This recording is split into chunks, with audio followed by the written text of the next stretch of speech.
ইমান কষ্ট কৰি আপোনালোকে আজি যি সমবেত হৈ সভা ইয়াতে সভাপতিত্ব কৰা আমাৰ আৰু সভাৰ উদ্যোগ লোৱা আমাৰ মণ্ডলৰ ভাৰতীয় জনতা পাৰ্টিৰ আমাৰ সভাপতি আমাৰ বিজয় চতিয়া ডাঙৰীয়া, এই অঞ্চলৰ নিশ্চিত সাহায্য পৰিষদৰ আমাৰ নেতা আমাৰ নৰেশ কুমাৰ ডাঙৰীয়া, আমাৰ জ্যেষ্ঠ নেতা প্ৰাক্তন জেপিএম আমাৰ অতুল পেগু ডাঙৰীয়া, আমাৰ টিএমপিকে কেন্দ্ৰীয় কমিটিৰ আমাৰ উপদেষ্টা ৰাজকুমাৰ মহৰাম ডাঙৰীয়া, আমাৰ দেউৰী সাহিত্য পৰিষদৰ জিএম আমাৰ দেউৰী ডাঙৰীয়া, ইয়াতে উপস্থিত থকা আমাৰ কেন্ডিডেট আমাৰ জেপিএম কেন্ডিডেট আমাৰ জয়ন্ত বড়ি ডাঙৰীয়া, জয়ন্ত বড়ি হাত চাপৰিব হৈ যাওক। আমাৰ বিনীতা সৰব ওচৰতে আমাৰ একদম পুৰণা দিনে ৰাতি লাগি থকা নেত্ৰী হয় নহয়, ভালকে হাত চাপৰিব হৈ যাওক। প্ৰকাশ পাওঁ জেপিএম ছাৰ ইফালে একেলগে একেলগে এতিয়া তিনিবাৰ হাত চাপৰিব।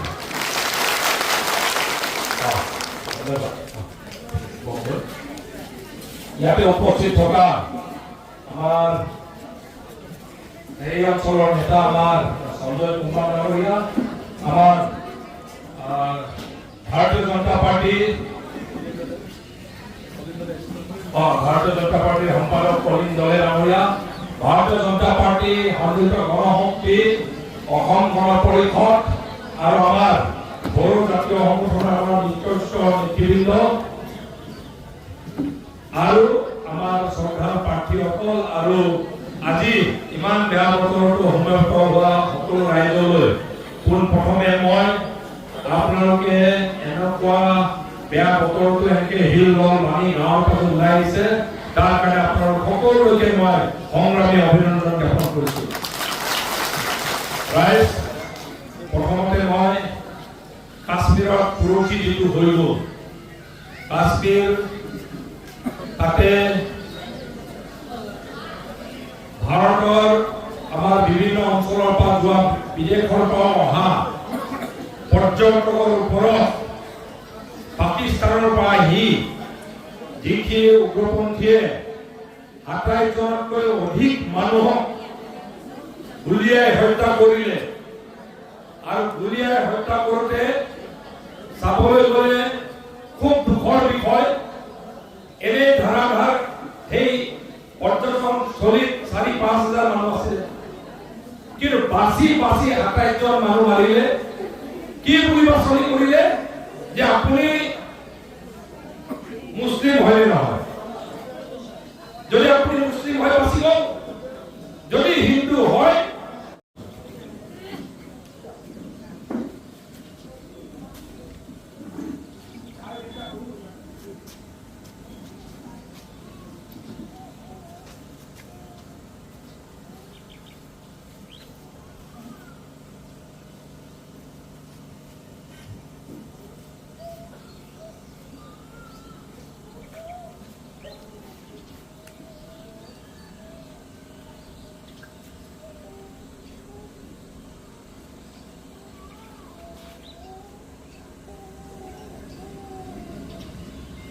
ধন্যবাদ। ফেব্ৰুৱাৰী মাহত দিয়া হৈছিলে, ফুৰিব গৈছিলে দিয়া হৈ গিৰিয়েকক তাৰমানে হিন্দু হয় নেকি সুধিলে হিন্দু হয় বুলি ঘূৰে। এজন আমাৰ শিলচৰৰ প্ৰফেচাৰ গৈছিলে, তেখেতে যিহেতু শিলচৰত থাকে চিনাকি বন্ধু মুছলিম বন্ধু আছে, তাত যেতিয়া কোৰাণৰ কিবা পাঠ কৰি থাকিলে বাচি যায়, প্ৰাৰ্থনা কৰি থাকিলে বাচি যায় বুলি গম পায়, তেখেতে হিন্দু হৈ কোৰাণৰ পাঠ কৰি বাচি আহিছে বুলি কয়। তেখেতৰ তাত বন্ধুত্ব আছিল। তাৰমানে কেনেকুৱা জঘন্য কাৰবাৰ, আৰু এই কাৰবাৰ যদি বন্ধ কৰিব লাগে, আজি এইটো নতুন বেমাৰ নহয়, ভাৰত স্বাধীন হোৱাৰ পাছত পাকিস্তান আৰু ভাৰত ভাগ হোৱাৰ পাছত কংগ্ৰেছৰ তুষ্টিকৰণৰ ৰাজনীতিয়ে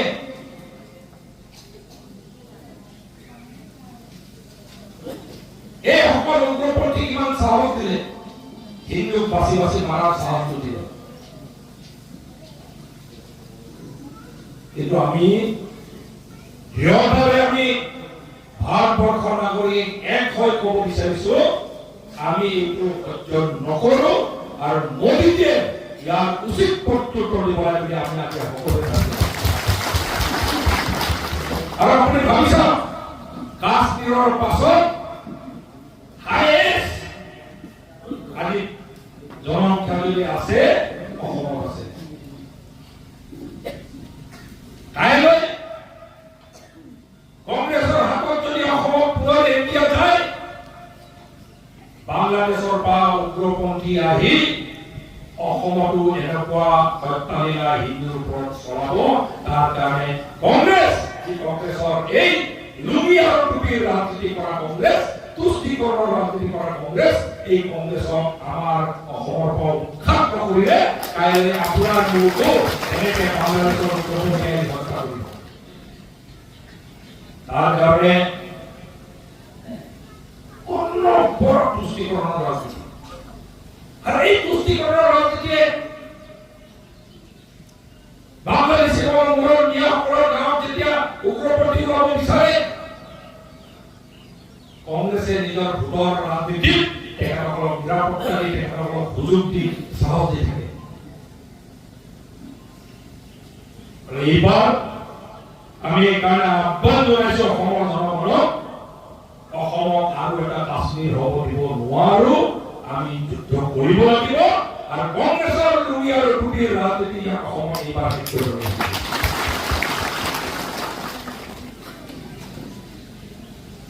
ৰাজনীতি হ'ব লাগে এটা অংশ বাংলাদেশী মিয়াসকল সন্তুষ্ট কৰাৰ কাৰণে অসমৰ খিলঞ্জীয়া মানুহৰ তেজৰ ফাপনি খেলিব নোৱাৰো। কংগ্ৰেছক ৰাজনীতি হ'ব লাগে, ডেভেলপমেণ্টৰ ৰাজনীতি হ'ব লাগে। সকলো জাতি জনগোষ্ঠী ধৰ্মৰ লোকক চাব লাগে, সমানে চাব লাগে, তুষ্টিকৰণ নহয়, সমানে চাব লাগে, ডেভেলপমেণ্ট কৰিব লাগে। মই আপোনালোকক কথা এটা কৈ দিওঁ, মই আগলৈ এনে আছো, চিধা চিধি কথা। মই 2006 চনতে এনে আছিলো, কংগ্ৰেছ চৰকাৰ আছিলে, এতিয়া ভাৰতীয় জনতা পাৰ্টিৰ চৰকাৰ আছে। আৰু ডক্টৰ হিমন্ত বিশ্ব শৰ্মা ডাঙৰীয়াৰ চৰকাৰৰ দিনত মই যিখিনি কাম কৰিব পাৰিছো, কংগ্ৰেছ অধ্যয়নত কাম কৰিব পৰা নাছিল, কিন্তু কংগ্ৰেছ অধ্যয়নত খুচি নাছিল। মই 2006 চনত যেতিয়া প্ৰথম এমএলএ হৈছিলো, জুলাই মাহত মোক এটা আহ্বান জনাইছিলে, আপুনি এমএলএ হৈছে, একো নহ'লেও ভৈৰাম ঘাটৰ পৰা 3 মাইল ঘাট হৈ বেৰা চাপৰি হৈ গোটেইটো ব্ৰহ্মপুত্ৰ নদীটো নিয়ন্ত্ৰণ কৰিব খুজিছে। সেই বিধানসভাত যিমান যুদ্ধ কৰিলেও কংগ্ৰেছে কামবোৰ কৰা নাছিলে কংগ্ৰেছ চৰকাৰৰ দিনত। লাহে লাহে ভাৰতীয় জনতা পাৰ্টি চৰকাৰ অহাৰ পাছত আজি যদি আপোনালোকে মোক সোধে, এই ভৈৰাম ঘাটৰ খহনীয়া নাইকিয়া হৈ গ'ল, 3 মাইল ঘাটৰ খহনীয়া নাইকিয়া হৈ গ'ল, এতিয়া চাপৰি ওলালে মানুহে পিকনিক খাব যায়, আমি ববা মহোৎসৱ পাতিছো তাত। এতিয়া আৰচিচি পাৰ্কখন মাৰি মাৰি তাৰপাছত এইখন চৰকাৰৰ অধীনত মথাউৰি বনাই পকা ৰাস্তা হ'ল, আৰু যোৱা বছৰ এই বছৰ আমাৰ আৰু 15 কিলোমিটাৰ মথাউৰি নিৰ্মাণ কৰি আছো। 42 কোটি টকা চেংচনৰে পূৰ্ণ কৰিলো, জিঅ'টিউবে মথাউৰি নিৰ্মাণ কৰিছো। এটা সময় আছিলে বেৰা চাপৰি মানুহে, এই অঞ্চলৰ মানুহে ঘৰ বাৰী এৰি এই জেগাৰ ভৱিষ্যত নাই বুলি বহুত মানুহ দিব গুচি গৈছে। আমাৰ দলৰ এজন নেতা এম প্ৰসাদ উপাধ্যায় পৰিয়াল দিব গুচি গৈছিলে, কিন্তু এতিয়া ৰাস্তা হৈ গ'ল, পকা ৰাস্তা হৈ গ'ল, মথাউৰি কটকটীয়া হৈ যোৱাৰ পাছত সব মানুহ এতিয়া আকৌ ঘূৰি আহিছে। এইটোৱেই পৰিৱৰ্তন। ৰাস্তা পদূলি আমি কোনে বনাব চেষ্টা কৰিছো, এতিয়া মই ইফালে দি আহিছো, যোনে পাবলৈ কোনে লক্ষী নেপালী বস্তিৰ পৰা প্ৰতিদিন চাই ইয়াত টুৰেন ৰাস্তা নিৰ্মাণ চলি আছে 61 কোটি টকা। একদম জোৰকাৰে হৈ চিগা হৈ ৰাখানা হৈ ইফালে ওলাব লাহে লাহে এই মথাউৰি সম্পূৰ্ণ হোৱাৰ পাছত অহা বছৰ পুৰে আপোনাৰ কামগড় হৈ চেৰাদান হৈ একেবাৰে কুলি বজাৰলৈকে অহা আৰু 29 কিলোমিটাৰ মথাউৰি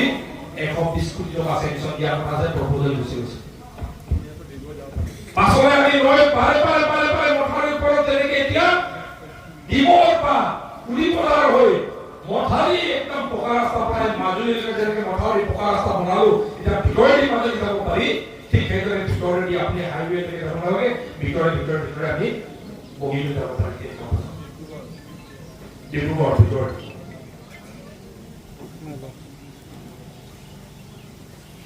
ৰাস্তা পদূলি আমি কিমান কৰি আছো 4 লেন কৰি আছে এতিয়া এবছৰৰ ভিতৰত চিলাপথাৰ বা গোলাজাৰৰ পৰা 4 লেন সম্পূৰ্ণ হৈ গ'ল আৰু 6 মাহৰ বাৰিষাৰ পাছত প্ৰায় 4 লেন সম্পূৰ্ণ হৈ যাব মই তিনিআলিৰ পৰা আনি দেনা ডেভেলপমেণ্ট আমি কৰিছো কাম কৰিছো তিনিআলিৰ পৰা লৈ আনিব বহুত হৈ আছে চৰকাৰে কি কৰিলে বুলি কৈ থাকে নাই আমাৰ যিসকলে আমাক এটা সমালোচনা কৰি আছে ইয়াৰ পাগৈ কালি থাকলৈকে বড় হৈ যাওঁচোন মথাউৰি নিৰ্মাণ হৈ আছে নাই এই 70 বছৰ তাত 1 ইঞ্চি মথাউৰি নাছিলে আমি পঞ্চায়তৰ গাইড বান বনাই থৈছিলো বছৰে তাত বানপানী হৈ 12খন গাঁও পঞ্চায়তৰ খেতি পথাৰ প্ৰত্যেক বছৰে ধ্বংস হয় আৰু 1 বছৰৰ পাছত লাহে লাহে জুলাইৰ মাহৰ কাৰণে বানপানী অতীত হ'ব আমাৰ সৰু নলাবোৰ বাকী থাকি গৈছে অহাবাৰ সৰু নলাবোৰ কৰি নাৰায়ণ নলা দেৱী নলা চিগা নলা এই নলাবোৰ অহা ঠিক কৰি চিলেৰ কাৰণে প্ৰপোজাল দিছো এই সৰু ভিতৰৰ নলা আচল ডাঙৰ যোনটো ব্ৰহ্মপুত্ৰ লালি চিয়াগৰ নদীৰ বানপানী এইটো লাহে লাহে নাইকিয়া হ'ব চিলেটো চেঞ্চৰ হৈ গৈছে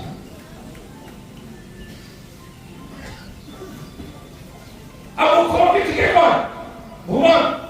অকল 4 লেন বনালে নহ'ব অকল 2 লেন ভাল ৰাস্তা বনালে নহ'ব অকল পকা দলং বনালে নহ'ব অকল মথাউৰি বনালে নহ'ব 21 কোটি টকীয়া আজিৰ দিনত ধেমাজি জিলাৰ সবতকৈ ধুনীয়া হস্পিটেল ওপৰত আছে বুলি ক'লে আমাৰ জুনাই চিভিল হস্পিটেল 21 কোটি চিভিল হস্পিটেল আছে আপোনালোকে চাই এটা জুলাই আপোনালোকৰ আমাৰ সন্তানৰ কাৰণে এতিয়া আপোনালোকে ডিব্ৰুগড়ৰ প্ৰাইভেট স্কুলবোৰতকৈ উন্নত স্কুল আহি আছে এইবাৰ এডমিশ্যন হৈ যাব এতিয়া ইণ্টাৰভিউ হৈছে পৰীক্ষা হৈছে এক কলম্বো মডেল ৰেচিডেন্সিয়েল স্কুল যেনে মডেল আছে ভাৰতবৰ্ষৰ নবোদয় বিদ্যালয়টো সবতকৈ ভাল বুলি কয় কিন্তু নবোদয় বিদ্যালয়তকৈ ভাল এতিয়া ৰেংকিং পাই আছে গোটেই ভাৰতবৰ্ষত এই কলম্বো মডেল স্কুল সেইটো সম্পূৰ্ণ হৈ গৈছে নিৰ্মাণ এইবাৰ এডমিশ্যন আৰম্ভ হৈছে তাৰ ওপৰত জুনাই হায়াৰ ছেকেণ্ডাৰী ঐতিহাসিক হায়াৰ ছেকেণ্ডাৰী স্কুল তাৰ কাৰণে 8 কোটি টকা চেংচন দি নিৰ্মাণ হৈ আছে এই ডিচেম্বৰ মাহত সেইটো স্কুল আমি আৰম্ভ কৰিব আপোনাৰ মোৰ ল'ৰা ছোৱালী ইয়াতে থাকি ভালকে পঢ়া শুনাৰ ৰাস্তা দিব বিচাৰিছে ভাল মানুহ হ'ব লাগিব মানৱ সম্পদ কৰিব লাগিব অকল ৰাস্তা হ'লে নহ'ব মানুহক বনাব লাগিব আপুনি মই ডক্টৰ ইঞ্জিনিয়াৰ নহ'লো আপুনি মই প্ৰফেচাৰ নহ'লো কিন্তু আপোনাৰ মোৰ ল'ৰা ছোৱালীক ভাল ভৱিষ্যত এটা যদি দিব লাগে আপোনাৰ মোৰ ল'ৰা ছোৱালীয়ে পঢ়া শুনা কৰি ডক্টৰ হোৱাকে ইঞ্জিনিয়াৰ হোৱাকে প্ৰফেচাৰ হোৱাকে আমি শিক্ষা অনুষ্ঠানবোৰ ঠিক কৰিব লাগিব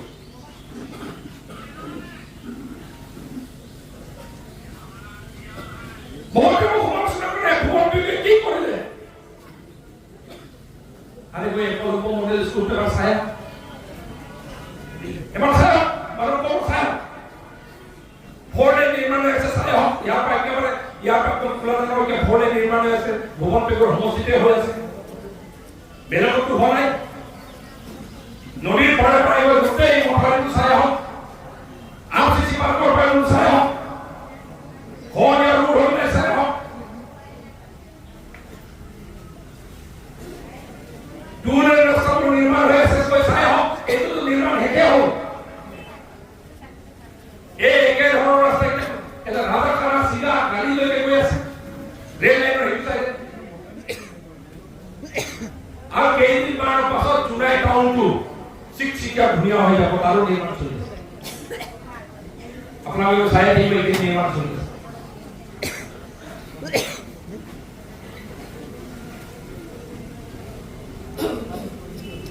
কিন্তু মুখ্যমন্ত্ৰী কৈছে ভ্ৰমণ অকল এইবোৰ নিৰ্মাণ কৰিলে নহয় স্কুল বনালো ৰাস্তা বনালো মথাউৰি বনালো ইলেক্ট্ৰিক কাৰেণ্টৰ গাঁৱে গাঁৱে দিলো যে আঁচনি পানী যোগান আঁচনি গাঁৱে গাঁৱে দি আছো অকল এইটো দিলে নহব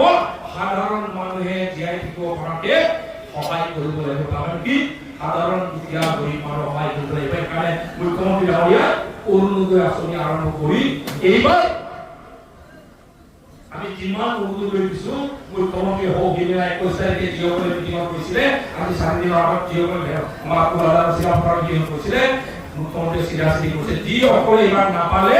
যাৰ যাৰ নাম থাকিব লিষ্টটো লৈ থওক এই বালিকাৰ পাছত লগে লগে দিম বুলি কৈছে তাৰ কাৰণে মুখ্যমন্ত্ৰীক এবাৰ আকৌ ধন্যবাদ জ্ঞাপন কৰিছোঁ আপোনালোক যিসকলে লিডাৰ আহিছে সচেতন মহিলা আহিছে আপোনালোকে কৈ কোনোবা বিধৱা মানুহ যদি এইবাৰ লিষ্টৰ পৰা বাদ পৰিলে কোনোবা বিকলাংগ পৰিয়ালৰ কোনোবা যদি বাদ পৰিলে কোনোবা দুখীয়া গৰীব মহিলা যদি বাদ পৰিলে লিষ্ট ভৰাই থৈ দিব আপোনালোকে ওয়াৰ্ড মেম্বাৰ যিসকলে খেলিছে লিষ্ট ভৰাই থৈ দিব লিডাৰ বাইদেউসকলে লিষ্ট ভৰাই থৈ দিব এই লগে লগে ইলেকশ্যনৰ পাছত মোক লিষ্ট দি দিব চিধাচিধি কথা লগে লগে মুখ্যমন্ত্ৰীক কৰাই দিব মুখ্যমন্ত্ৰী কৈছে এটাও দুখীয়া মানুহ বাদ পৰিব নালাগে এটাও বাদ পৰিব নালাগে আৰু এইটোৱে নহয় অৰুণোদয় নহয় কংগ্ৰেছৰ দিনত মই 2006 চনত এমএলএ আছিলো তেতিয়া চাউলৰ চৰকাৰী চাউল দুখীয়া মানুহৰ বিপিএলৰ চাউল কেইটকা আছিল 3 টকা চাউল এপিএল চাউল 7 টকা আছিল কিন্তু মোদীজী অহাৰ পাছত মোদীজীয়ে কৈছে ভাৰতবৰ্ষৰ গৰীব মানুহক চাউল যেতিয়া দি আছো ফ্ৰী চাউল হ'ব বুলি এটা ফ্ৰী চাউল ৰেচন কাৰ্ড আমাৰ চলিছে আৰু অকল ৰেচন কাৰ্ডটো ফ্ৰী ৰেচন কাৰ্ড চাউল নহয় এতিয়াৰ পৰা চিধাচিধি কথা ৰেচন কাৰ্ড যাৰ যাৰ আছে মুখ্যমন্ত্ৰী অহোদিনা ঘোষণা কৰিছে শিক্ষামন্ত্ৰী এটা চাৰ্কুলাৰ জাৰি কৰিছে এতিয়াৰ পৰা কলেজৰ এডমিশন পাবলৈ ফ্ৰী এডমিশন পাবলৈ মৌজাদাৰৰ চাৰ্টিফিকেট নালাগে গাঁৱৰ চাৰ্টিফিকেট নালাগে এডিসি চাৰ্টিফিকেট নালাগে যোনে ৰেচন কাৰ্ড দেখাব ইয়ে ফ্ৰী এডমিশন পাব বুলি কৈছে চিধাচিধি ভাল হৈছে নে বেয়া হৈছে আইডিয়া দিয়া ইমানে এই পচাৰিকেইটা আইডিয়াটো দি পাইছে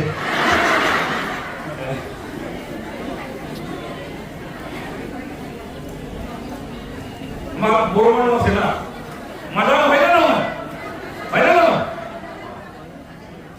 তো এই রেশন কার্ড তো আপনাদের কোন সাউরর কার্ডে যদি না বলতে এতিয়া পা এই রেশন কার্ড দেখালে আপনার লড়া ছোৱালী কলেজত এডমিশন ফ্রি বহুতে এই কথা বুঝি পায় কংগ্রেস সরকার থাকতে 2006 চনত এমএলএ থাকতে মানুহে মাক দেউতাক আহে লড়াটোক চিনাকি কৰিলে স্যাৰ মোৰ লড়াটো হায়াৰ সেকেন্ডাৰী পাস কৰিছে বহুত ভাল ৰিজাল্ট হৈছে বহুত ধন্যবাদ আশীৰ্বাদ দিয়া নমস্কাৰ পিন্ধাই স্যাৰ আপোনাৰ নমস্কাৰ কৰিছে তাৰ চিনাকি কৰিলে স্যাৰ ছোৱালীটো মেট্ৰিক পাস কৰিছে বহুত পঢ়াৰ ইচ্ছা বহুত ভাল পঢ়া দিলে দিব নমস্কাৰ পিন্ধাই আশীৰ্বাদ দিওঁ তাৰপিছত পঢ়াৰ পাই স্যাৰ ডাঙৰ লড়াটোৰ এডমিশনটো 12000 টকা লাগে ছোৱালীটোৰ এডমিশনটো কলেজত 8000 টকা লাগে আমি দুখীয়া মানুহ ক'ৰ পৰা পাম কিতাপ কিনিব লাগিব ক'ৰ পৰা পাম ইউনিফৰ্ম কিনিব লাগিব ক'ৰ পৰা পাম স্যাৰ ডাঙৰ লড়াটোৰ এডমিশনটো আমি ঘৰৰ মানুহে কৰিম আপুনি সৰুটো দায়িত্ব লওক বুলি কয় এটা সৰকাৰ আঁচনি নাই দেই কংগ্ৰেস সৰকাৰ দিল লাস্টত আমি 5000 মান ভোট দিয়ে সহায় কৰিছো কলেজৰ প্ৰিন্সিপালক কৈ দিব দুখীয়া মানুহ চাই দিব কিন্তু এতিয়াৰ দিনত সেই 12000 দিব নালাগে সেই 8000 দিব নালাগে এডমিশন ফ্ৰী এখন চৰকাৰৰ দিনত আৰু অকল এডমিশনে ফ্ৰী নহয় এতিয়া আমাৰ ছোৱালীসকলক মাকসকলে দেউতাসকলে কম ভাড়া দিব নোৱাৰিলে অটো ভাড়া দিব নোৱাৰিলে বাছ ভাড়া দিব নোৱাৰিলে কলেজ যাবলৈ দিব নোৱাৰিলে নিযুত পইচা দি মেলি এই ছোৱালীসকলৰ একাউণ্টত মাহে মাহে 1000 টকা 1250 টকা দি আছে নাই এইটো দিছে না দিছে যদি হাত পৰা বজাই দে না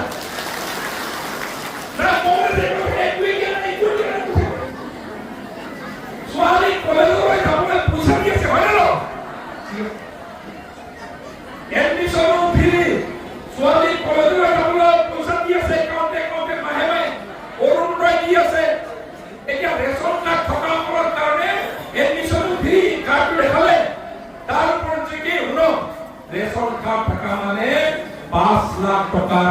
চিকিৎসা সাহায্য ফ্ৰী কংগ্ৰেছৰ দিনত কি বনাইছিল কংগ্ৰেছৰ দিনত মানুহে আহে ছাৰ মোৰ দেউতা হস্পিটেল লৈ গৈছো মাটিটো ঠিকে লৈ 1 লাখ ওলাব কিন্তু এডমিশ্যন অপাৰেশ্যনৰ 2 লাখ টকা লাগে কি কৰিম বুলি কৈ উপায় নাপায় এডমিশ্যন পইচা দিব নোৱাৰি মেডিকেলৰ পৰা ঘূৰাই লৈ ঘৰত এই নৰ্মেল দৰৱ দিয়ে আমি 5,000 টকা হয় দিব পাৰো ঠিকে আগতে এতিয়া ঝামেলা নাই যাৰ ৰেচন কাৰ্ড আছে এই আয়ুষ্মান ভাৰত কাৰ্ড পাব 5 লাখ টকালৈকে চিকিৎসা সাহায্য ফ্ৰী এটা আশীৰ্বাদ চল বহুতে কিছুমানে বুজি নাপায় চিৰাপথাৰৰ হিতামৰ মিটিং কৰি আছো এইদৰে সুধিছে ঐ ছাৰ আয়ুষ্মান ভাৰত কাৰ্ডটো বনাই থৈছো 5 লাখ টকা কেতিয়াও নোহোমাই এইটো কৰি দিছে মোক জোৰে কৰিব কেঞ্চাৰ হৈছে নেকি হোৱা নাই কৈছে কিডনি অপাৰেশ্যন কৰিব লাগে নেকি হোৱা নাই কৈছে হাৰ্ট অপাৰেশ্যন কৰিব লাগে নেকি হোৱা নাই কৈছে ঐ এই বেমাৰটো হ'লেহে পাবি বেমাৰটো হ'লে নাপায় নেকি সুধিছে আর দিনটা বেমার হব ধনী ধনী ভাল ভাল মানুষ কুমা হৈ যায় ক্যান্সার বেমার সেই সময়ত মাটি দিও কম নাপায় এই যে এই আয়ুষ্মান ভারত কার্ডটো কিমান সহায় হয় এই আমার শ্রীরামপুর গামুরা আছে এটা মলারাম গামুরা এদিন মোর ঘরলৈ আহিলে স্যার এই মোর ভাইটো অপারেশন করবাকে গুৱাহাটী 6 লাখ টাকা বিচাৰিছে কি কৰিলে কেনেকৈ সুবিধা হ'ব সমস্ত এই আয়ুষ্মান ভাৰত আছে না আছে যা পাছত মোক জনাইছে 6 লাখ টকাৰ পৰা 4 লাখ টকা চৰকাৰে ফ্ৰী কৰি দিছে 2 লাখ টকাই ভৰিবলগীয়া হৈছে 4 লাখ টকা এনেকে ফ্ৰী কোন চৰকাৰে পাইছে এই কোন চৰকাৰে পাইছে তাৰ ওপৰতে এইবাৰ হলো যাৰ যাৰ ৰেচন কাৰ্ড আছে অকল চাউলে ফ্ৰী নহয় এইবাৰ নিমখ চেনি আৰু দালিও দালি 25 টাকা কমত পাব চেনি 25 টাকা কমত পাব আর নিমখ 10 টাকা কমত পাব বলে মুখ্যমন্ত্রী ঘোষণা করেছে তার কারণে ধন্যবাদ এটা রেশন কার্ড থাকা পর ইলেকট্রিক লাইনও এতিয়া এটা ইউনিট ফ্রি করে দিছে সম্পূর্ণ নহব এটা ইউনিট ফ্রি করে দামটো কমাই দিব বলিছে তাহলে সাধারণ মানুহৰ জীবন জীবিকা দালিটো যদি 30 টাকা কমাই দিয়ে চেনি যদি টকা ভাগ কমাই দিয়ে নিমখত যদি ভাগ কমাই দিয়ে এইটো লাগে হয়নে নহয় চেনি লাগে নিমখ লাগে দালি যদি কমাই দিয়ে চাউল যদি ফ্ৰী কৰি দিছে ইলেক্ট্ৰিক যদি আপুনি এই লাইনৰ বিল যদি কমকে দিবলগীয়া হয় বেমাৰ আজাৰত যদি চৰকাৰে চাই দি দিছে ল'ৰা ছোৱালীৰ আপোনাৰ পঢ়া যদি ফ্ৰী কৰি দিছে ছোৱালীৰ আপোনাৰ টমটম ভাড়ালৈকে যদি দি দিছে ঘৰখন অলপ হয় কষ্ট কম বেয়া আৰ সবতকৈ ডাঙৰ কথা কি চাকৰিটো ইমান চাবলৈ গ'লে এটা সময় আছে আমাৰ ওচৰত মানুহে ছাৰ মাটি বিকিছো এই 2 পৰা মাটি আছে বিকিছো 4 লাখ টকা লৈ আনিছো ঘৰটো কৰবাত ভৰাই দিয়ক কংগ্ৰেছৰ এই পইচা পাতি নালাগে আমি পইচা পাতি নুচো নাই অফিচাৰ এটা চেনেল দিলে পইচা দিলে চাকৰি পাই দিব অংগনবাড়ী চাকৰি 50-60 হাজাৰ টকা 1 লাখ টকা পুলিশৰ চাকৰি 2 লাখ টকা এসপি ডিসি চাকৰি ডিএসপি চাকৰি এসএ চাকৰি 40,000 টকা 40 লাখ টকা 50 লাখ টকা এই কংগ্ৰেছৰ দিনত খেলি কি এইখন চৰকাৰৰ দিনত সবতকৈ ভাল কথা কি 1.5 লাখ চাকৰি তাৰে 1,25,000 চাকৰি দিলে 1 টকা ওপৰত ভৰিবলগীয়া হ'ল তামোল খোৱাবলগীয়া হ'ল তাৰ কাৰণে চৰকাৰৰ ধন্যবাদ এতিয়া দুখীয়া ঘৰৰ ল'ৰা ছোৱালীয়ে পুলিচ চাকৰি পাইছে কাম থাকি নাই ৰিক্সা চালকৰ ল'ৰা ছোৱালীয়ে অফিচাৰ হৈ আছে কাম কাজ কৰিব নালাগে এটা সময় পৰে সপোনা পাতিছে এই পইচা দিলে চাকৰি নাপায় পইচা দিলেও চাকৰি নাই পইচা দিলে চাকৰি পাব এইকাৰণে পঢ়া শুনা কৰি লাভ নাই বুলি মানুহে আহিছে কিন্তু এতিয়া দুখীয়া যুৱক চামে ৰাতিপুৱা দৌৰে ছোৱালী দিনে ৰান্ধনীয়া হ'লে দৌৰে ৰাতিপুৱা দৌৰে পুলিচ চাকৰি হওক কাকো কাটি কৰিব পইচা দিব নালাগে ভাল হয় না তো কংগ্ৰেসে কখনো বেয়া বুলি কৈছে বিৰোধীতা ইহঁতৰ দিনৰ হ'লে লুটিলে এজনৰ পৰা এতিয়া ভাল কামবিলাক সমালোচনা কৰে তাৰ ওপৰত শুনো যিসকলে চাকৰি নকৰে উঠি অহা যুৱচাম বেপাৰ বাণিজ্য কৰি কাম কৰি খোৱা চোৱা ল'ৰা আৰু ছোৱালীৰ কাৰণে অসম চৰকাৰে মুখ্যমন্ত্ৰী আত্মনিৰ্ভৰ আঁচনি ধৰিছে, যিটো মুখ্যমন্ত্ৰী আত্মনিৰ্ভৰৰ কাৰণে 2 লাখ টকাকে দি আছে। যোৱা 6 মাহৰ আগত 25,000 যুৱক যুৱতীক 2 লাখকে দিলে, আৰু এই 6 মাহৰ ভিতৰত 75,000 অসমৰ যুৱক যুৱতীক 2 লাখকে দিব। তাৰমানে কোনোবাই বিউটি পাৰ্লাৰ কৰি খাব, কোনোবাই দোকান কৰি খাব, কোনোবাই আপোনাৰ অটো চলাই খাব, কোনোবাই হাৰ্ডৱেৰ দোকান কৰি খাব। চবেইতো চাকৰি কৰিব নোৱাৰে। তাৰ ওপৰত চবতকৈ ডাঙৰ কথা কি জানে না, আমাৰ মহিলাখিনিৰ ওপৰত মুখ্যমন্ত্ৰীয়ে আত্মবিশ্বাসেৰে কৈ আছে, এই মহিলাখিনিয়ে অসমক যদি পৰিৱৰ্তন কৰিব লাগে এই মহিলাই কৰিব। সদায় সমালোচনা হয়, অন্ধ্ৰপ্ৰদেশৰ পৰা মাছ আহে, ৱেষ্ট বেংগলৰ পৰা কণী আহে, বিহাৰৰ ইউপিৰ পৰা আপোনাৰ গাহৰি আহে, গাখীৰ গুজৰাটৰ পৰা আহে। মুখ্যমন্ত্ৰীয়ে এইবাৰ সিদ্ধান্ত লৈছে, নহয় হাঁহ কুকুৰা আমাৰ মহিলাসকলে পুহি কণী উৎপাদন আমাৰ অসমতে কৰিব লাগিব, ছাগলী পুহি ইয়াতে মাংস উৎপাদন কৰিব লাগিব, গাহৰি পুহি মাংস ইয়াতে উৎপাদন কৰিব লাগিব, বোৱা কৰা কৰি ৱেষ্ট বেংগলৰ পৰা গামোচা হাতটো বন্ধ কৰাব লাগিব, ইয়াতে উৎপাদন কৰিব লাগিব,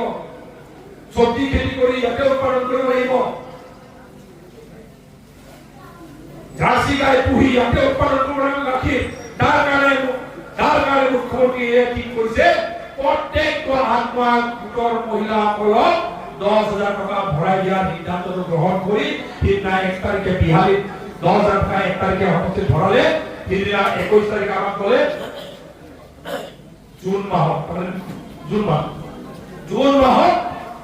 মুখ্যমন্ত্ৰীয়ে জুলাইলৈ আহিব,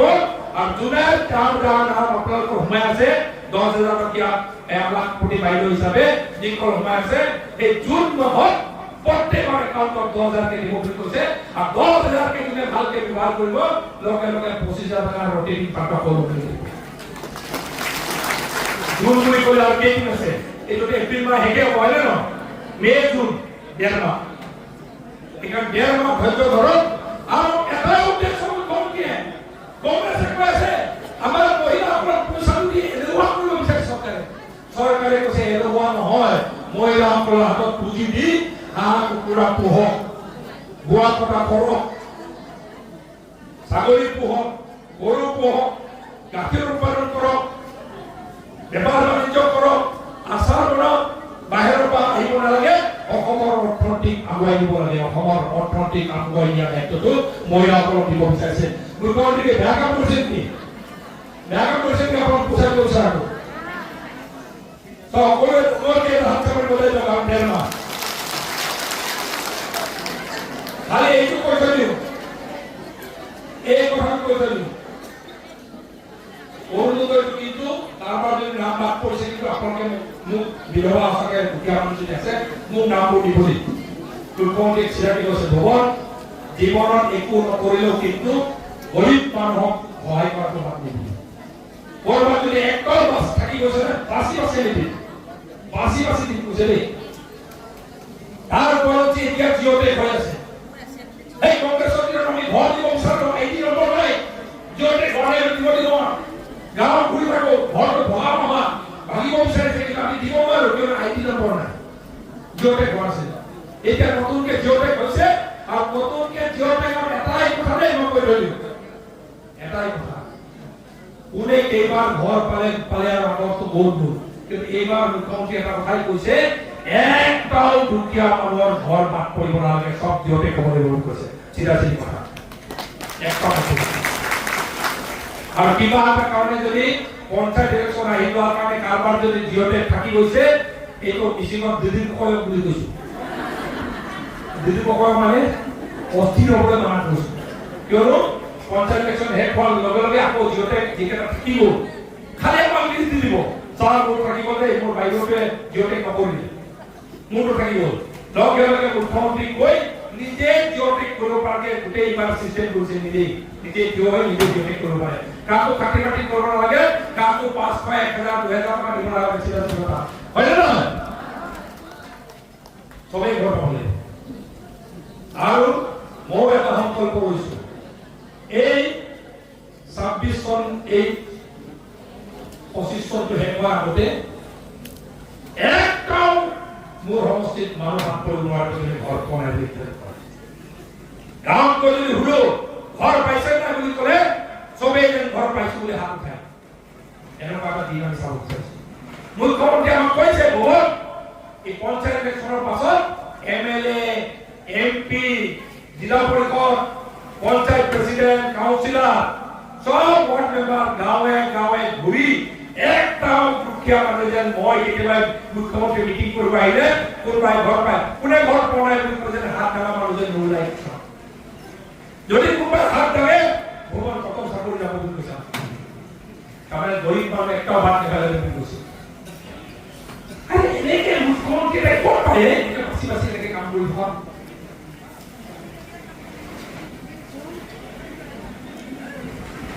আৰু ভাল খবৰ এটা কৈ দিওঁ, আপোনালোকৰ ল'ৰা ছোৱালীবোৰক আইসকলক কৈছো দেই, আপোনালোকৰ ল'ৰা ছোৱালীকেইটাক কৈ থব, কোনোবাই যদি এইবাৰ BA পৰীক্ষা ফাইনেল দি আছে তাক কৈ থব,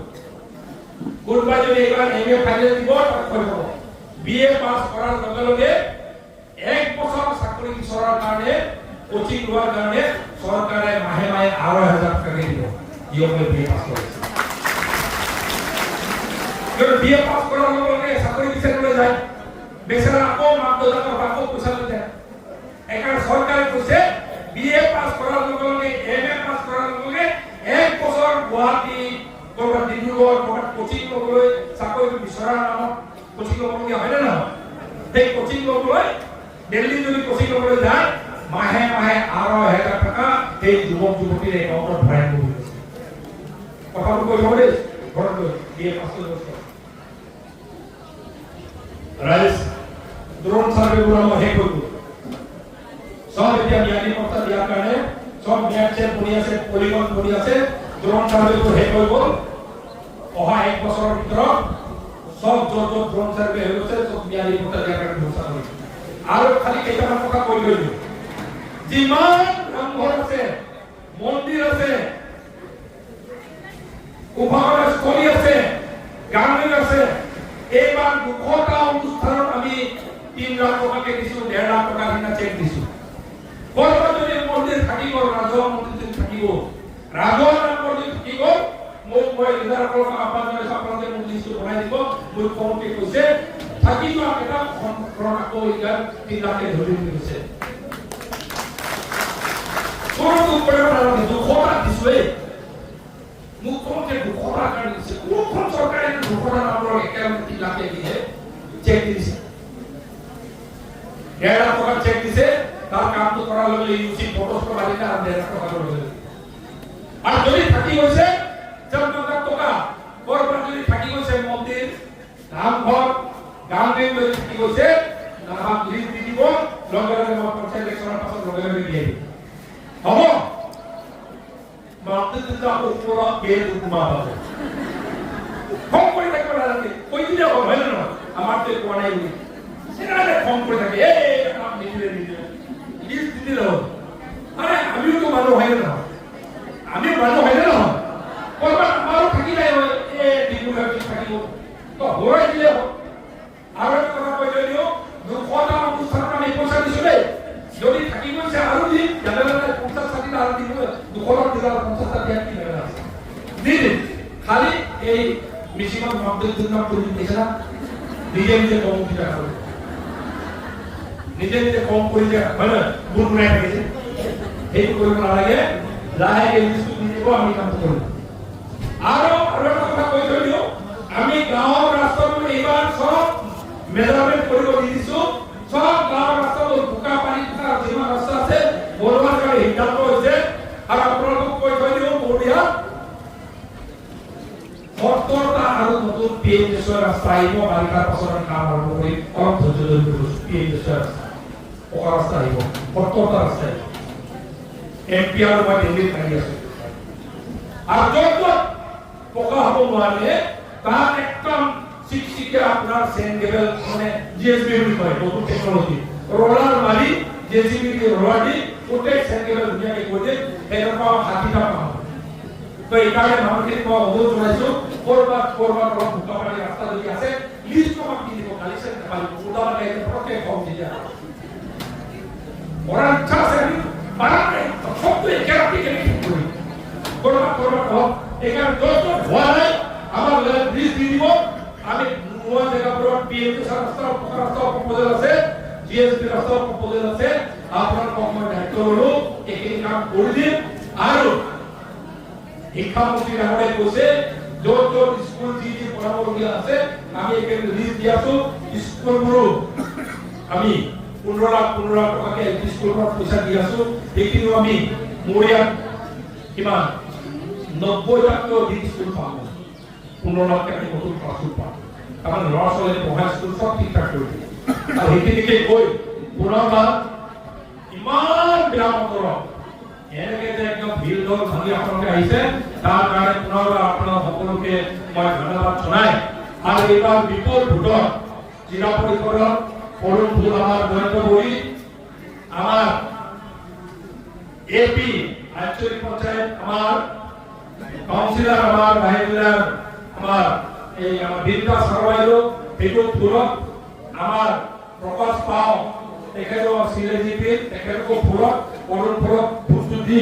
আর একটা কথা কই দিও কেন্দ্র সরকার কার বিজেপি হয় না হয় না আর ভাল পালো বেয়া পালো तुमको पटुला पर मायर करगोन kapta kon दिल्ली सरकार बीजेपी काटियो आमे बिपले ना आमे तुमको ভাল পালো বেয়া পালো কংগ্রেসীয় কলে ভাল পালো বেয়া পালো আমার বিরোধী কলে ভাল পালো বেয়া পালো উলট পালটকে ভাবই কান্দিলো দিল্লি 29 সনলকে বিজেপি সরকার আছে বলি হ্যালো পুরো লড়া বলা হয় মোদি তুমি লড়া বলা 29 সনলকে আর 5 বছর সরকার আছে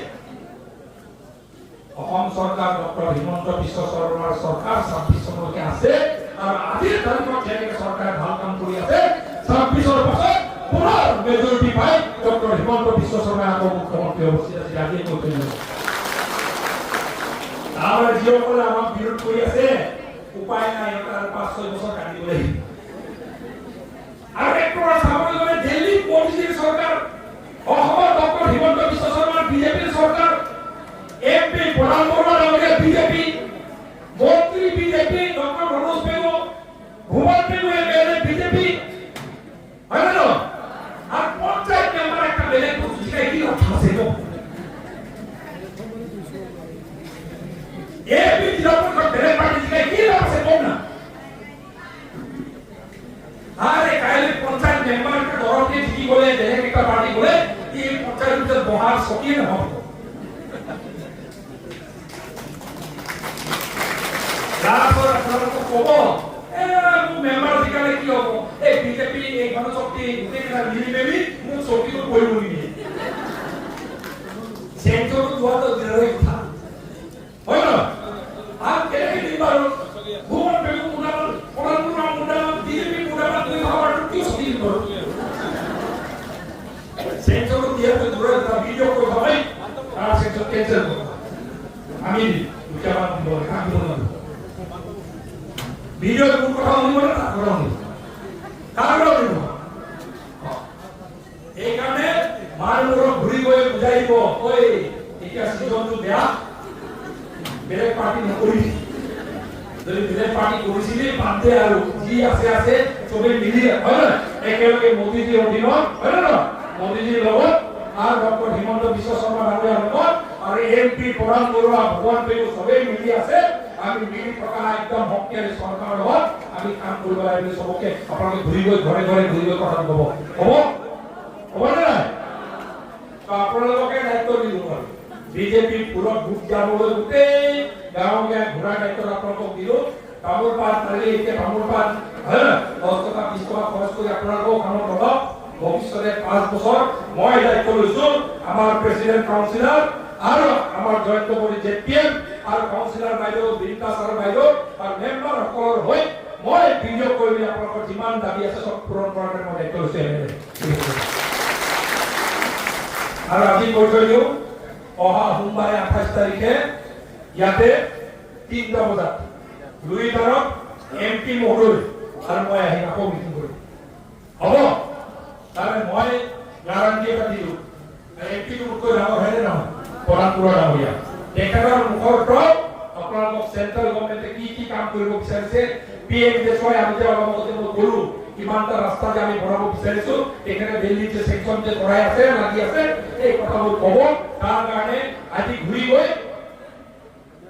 28 তাৰিখে 3টা বজাত সোমবাৰে 3টা বজাত ইয়াত গৈ ডাপুৰ তিলপুৰ মানুহ আৰু সিদিনা ইমান মানুহ হ'বলগে বাকী দূৰে দূৰে অলপ মিটিং পাৰ্টি কৰি থকা যেন চাই মেলি যেন কয় মিটিং পাৰ্টি কৰি নাথাকে ইয়াতে হ'ব হয় হ'ব না তো এইখিনিকে কৈ পুনৰবাৰ আপোনাক সকলোকে ধন্যবাদ জনাই আৰু 28 তাৰিখে 3টা বজাত প্ৰধানমন্ত্ৰী ডাঙৰীয়া এমপি ডাঙৰীয়া মই আহিম আকৌ লগ পাম এনেকে পুনৰবাৰ আকৌ কথা পাতিবলৈ আহ্বান জনাই সুন্দৰ লাগিছে এতিয়া দূৰৰ পৰা লুকাই লুকাই বিৰোধী কোনোবা যে ৰখি আছে ৰাতি 10 হ'ব